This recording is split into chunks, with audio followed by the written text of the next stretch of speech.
We're the cogs in their machine, and yet we struggle on.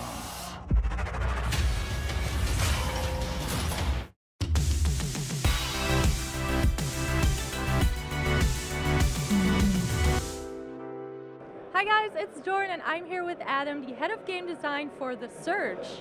So can you tell us a little bit about what the game is about? I would love to. The Surge is a hardcore action RPG. We have a focus on tactical melee combat. We're set in a dystopian near-Earth, near-future Earth setting. Yeah, things are pretty busted up. The ecology of the world, the environment is really destroyed. The global economy is falling apart. So regular people are having a very difficult time. So this gentleman right here, you may not be able to see him, is our hero. His name is Warren. He gets his exosuit applied to himself on his first day on the job. Something is wrong with that. And he wakes up in a scrapyard, has to figure out what happened, unravel the terrible mysteries of the Creo factories. So why is this game being compared to Dark Souls? Well, we're honestly fairly inspired by those types of games.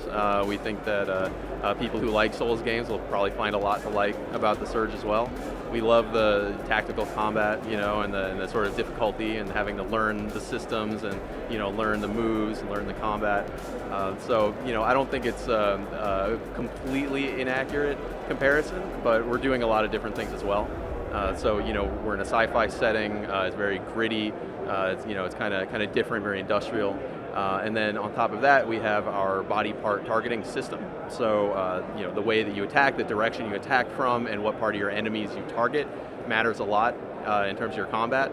So you can kill things more easily if you target their unarmored body parts. And then if you want to craft equipment for yourself, then you have to attack their armored body parts and chop them off, which allows you to take those pieces back to the crafting station and make them all for yourself. So like I said, it's sort of a 5 minutes into the future sort of theme. We're in a really huge industrial complex run by this company, like I mentioned, called Creo. They're trying to solve all the world's ecological problems, but it's a little bit of a like they dug too deep sort of situation. So as they're trying to solve these problems, they're doing a lot of maybe questionable things.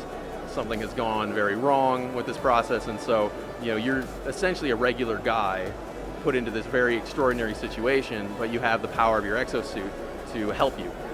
So you're able to move quickly and strike really strongly as you explore this huge industrial complex. Some areas are exterior, there's like destroyed laboratories sort of situations, a lot of course interior industrial places. And a lot of the weaponry you'll get is sort of also industrial in nature. So it's something we really like about having a weapon that's like forklift blades stuck in your arms. So it's like, sure, you could have like an Assassin's Creed shanky knife thing, but it's a lot meaner to hit somebody with a piece of a forklift, I think, personally, just one man's opinion. So yeah, it's kind of that kind of diesel-y, industrial, kind of grody sort of feeling. We really like to have through a lot of the levels and through a lot of the enemies you'll fight and a lot of the weapons you'll gather and the rigs that you will attach to your body make you stronger and faster. So how exactly does the crafting system work? So like I said, if you attack an enemy while targeting a body part that's armored and you do enough damage to it, then you'll be able to use your combat energy that you build up while you're fighting to chop that limb right off. You'll get a sweet finishing move animation, and then you'll be able to loot that off the ground. When you take it back to the crafting station, you'll be able to analyze it, which will tell you how to craft it. You'll see which components it takes. When you gather those components, also from chopping body parts or from finding them in the world, you can then make that same item for yourself. So that's sort of like the core loop, of how you gear yourself in the game. If you see somebody wearing a piece of chest armor that you really want, then, you're gonna chop that guy in half, and you're gonna take it, and now it's yours. Are there any other RPG elements to the game? Yeah, of course.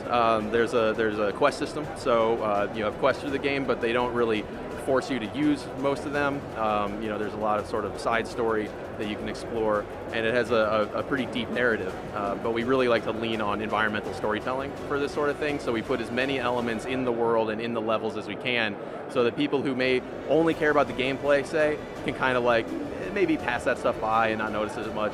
But for people who really care and want to dig into it, they can notice all these pieces of story just around them in the world.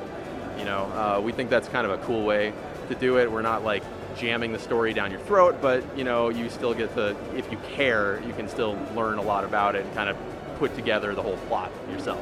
So. And how is the world built? Is it like an open world or? I don't really like the term open world, I guess. We like to say that our levels are pretty Metroidvanian in nature, so they interconnect a lot. There's a lot of sort of like hidden connections from one level to another level, from one area to another, and there's a lot of places that you'll come across that you can't access the first time you see them. So you just kind of have to like keep that in your mind. Oh, I couldn't get through the door without the whatever device, and then once you get the whatever device, you think, oh, hey, I remember in the production area that there was a door I couldn't get through, and then you can backtrack there and then ideally be rewarded for that effort, like a unique encounter or something like that, or rare loot or components, story element, side quests. So yeah, that's right. And if we're talking about this game being an RPG, then why did you guys choose to not put in something like character creation? Well, I really like character creation a lot. That's something I definitely want to have in a future project. But for this game, we thought that, well, we really want to tell the story of like this guy, this particular person with his particular background, and have him be sort of the lens through which you see the game. I don't think that's un-RPG-ish. I think, I think that's a choice, and a lot of people, of course. I like creating characters in these types of games a lot. I like creating cool-looking characters. I have like a Jamie Lannister-looking dude in Dark Souls 3. I also have like a horrible abomination character in Bloodborne. So yeah, I really like character create. I'd like to include that in the future, but for this game, we really want to focus on this guy, on Warren, our hero. Is there multiplayer? Unfortunately, we will not have multiplayer component in this title, but like character create, it's something that I am a huge fan of, and I definitely want to include it in future projects. So I hope you play it. I hope you like it. The combat is really quick. It's really tight. You have to be pretty evasive, and it has a high skill ceiling. So there's a lot to learn about the game. There's a lot of ways that you can improve your play, and it's meant to be a challenge. It's meant to be difficult. So. In these types of games, a lot of the leveling up you do is actually like in your own brain. It's not just you do 5 more damage, it's you learn to use the weapon you're using better. And so those are things that we definitely want to include in this game. So as you learn, as you master, you'll have even more fun, you'll feel extra cool. So yeah, I hope you play and like it.